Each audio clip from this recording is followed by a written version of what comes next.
In this video, I'm going to be leveling the trailer. To do this job, I'm going to be using an SUV jack and then 4 6-ton jack stands, one for underneath each corner of the trailer. Now the jack stands will keep it level and they'll stay there for the remainder of the project.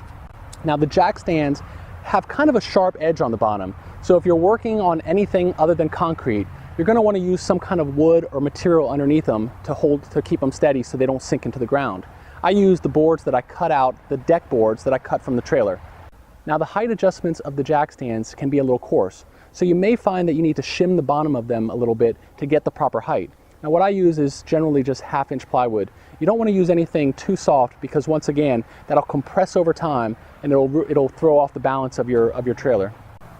Now you're going to want to start at the highest spot of your trailer, because you're going to want to bring the rest of the trailer up to that high spot. You don't want to start at the low spot because you're never going to be able to bring the trailer down. So I use there's a crank adjustment on the front of the trailer. I use that to get it as close as possible in this direction to being level.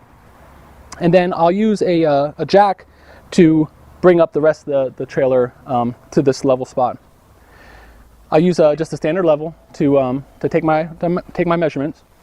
Just place it on the metal. I prefer to place it on the metal framing as opposed to the wood, since the wood expands and contracts and isn't necessarily perfect. Even this piece of metal, it has a tendency to bend a little bit with the board, so try to keep it on the metal framing. If you have a laser level, these are nice. You can place it in the corner and it shoots a laser out across the trailer. I bought this and I'll use it for this, but this is about the only thing I use it for, so it's kind of expensive for such a little usage. I thought I'd be able to use this for a lot more, but it doesn't really work out. Okay, so let's level this thing.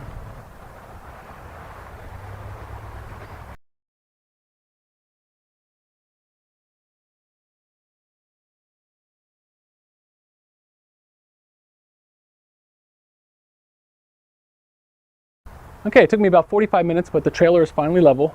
I went around twice.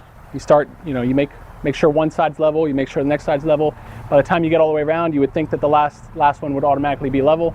It's not, so you have to make another small adjustment and then kind of work yourself around again. I used the jack in the back, which was really nice, but don't forget you have the built-in jack in the front of the trailer, so I didn't have to move the jack around that much. And it's finally level. It's a very tedious process, but it's very important. So take your time, don't get frustrated, and make sure your trailer's level.